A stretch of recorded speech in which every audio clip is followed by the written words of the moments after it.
Sara, komið íslenska landsliðinu til Íslands. Hvernig að vera komið saman með þessum hóp núna?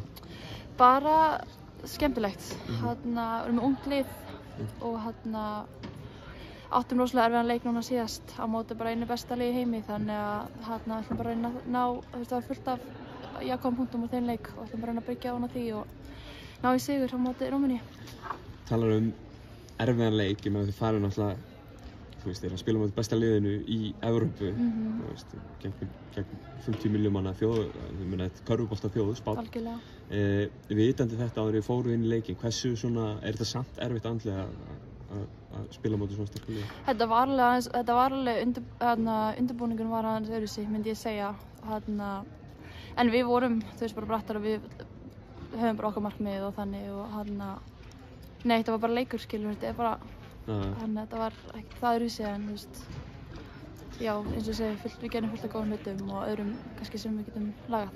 Talar að íslenska liðið sé, ég meina þetta er ungt lið núna, það er ekkert margir leikmenn, ekkert mjög margir sem eru komin yfir 10 eða 20 leiki með liðinu og þú einhvern veginn orðin svona veteran í þessu liði þrátt fyrir að vera ekki gömul sjálf. Já, ég held að það er Hildur og svo ég bara átti ekki svona á því, sko, þannig finnst maður alltaf eitthvað svo ungur, en já, Geturðu lýst aðeins þessu hlutverki í landsliðinu hjá þér, sem reynslu meiri leikmann? Já, kannski bara, þú veist, maður bara að reyna að segja hvernig þetta er og ef það hafa einhver spurningar, bara vera opinn fyrir því og reyna að hjálpa þeim eitthvað og kannski sérstaklega núna því ég spilaði í Rúmeníu í fyrra og er að fara að spila á móti fullt af stelpum sem ég spilaði við áður og spila með sig, þannig að ég er bara eitthvað að reyna að hjálpa þeim með það og já, ég veit ekki, já, eitthvað bara að reyna það. Rúmenía á morgun, 16:30 hérna í Laugardalshöllinni, þar sem hefur ekki bara kallað leikur, þetta voru einhvers konar hátíði hérna, þú veist, á göngunum og með einhverjum leikjum og hinnu þessu. Þetta verið gaman að fá að koma heim og spila í svona umgjörð. Já, bara frábært og bara vera í höllinni í dag, þú veist, maður er bara spenntur að æfa og bara virkilega spenntur í leiknum morgun og allt, bara frábært hvað ég er að gera í kringum hennar leik, þannig að ég bara hvet allir til að mæta og það verður bara skemmtilegt.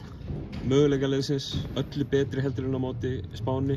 Spánn efstar á þessum Evrópulista en Rúmenía er nú ekkert svo langt fyrir ofan ykkur. Nei, og við spilum við í fyrra og áttum bara byllandi möguleika þá, þannig að við töpum bara á síðustu sekúndunum og mér fannst við ekki spila okkur besta leik, þannig að já, ég er bara lofa góðum leik morgun. Best að ekki, Sara, gangi ykkur vel. Já, takk.